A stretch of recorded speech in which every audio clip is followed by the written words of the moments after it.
எள்ளுவய பூக்களையே சிராஜ டீம்ல போடலையே. இப்படி cricket fans புலம்புற மாரி தான், இப்போ உள்ள நிலைமை வந்திருக்குங்க. சாம்பியன்ஸ் ட்ராஃபிக்கான ஸ்குவாட நேத்து அனௌன்ஸ் பண்ணாங்க. இதுல பும்ராவும், ஷமியும் வந்திருக்காங்க. 3வது ஃபாஸ்ட் பவுலரா கண்டிப்பா சிராஜ் தான் இருப்பாருன்னு எக்ஸ்பெக்ட் பண்ணோம். ஆனா சிராஜுக்கு பதிலா அஸ்தீப் சிங்க போட்டிருக்காங்க.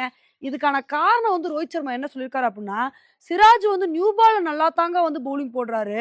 ஆனா போக போக அவரோட பவுலிங் ரொம்ப சுமாரா வந்திருக்கு. இதனால தான் அவர ஸ்கிப் பண்ணிட்டு அவருக்கு பதிலா அஸ்தீப் சிங்க போட்டுருக்கோம் அப்படின்னு, இது மாரி விளக்கம் குடுத்துருக்காங்க. இத கேட்கும்போது தான் நமக்கு வயித்தெரிச்சலா வந்திருக்குங்க. ஏன்னா, பும்ரா, ஷமி அளவுக்கு சிராஜ் எக்ஸ்பீரியன்ஸான பவுலரா இல்லன்னா கூட, ஓரளவுக்கு நல்ல ஒரு பவுலிங் பெர்ஃபார்மன்ஸ ஒவ்வொரு தடவையும் குடுத்துருக்காரு. இதுல இவங்க சிராஜுக்கு பதிலா அஸ்தீப் சிங்க போட்டுருக்காங்களே, இவருக்கு ஓடிஐ எக்ஸ்பீரியன்ஸ் அப்படி என்ன வந்திருக்கு?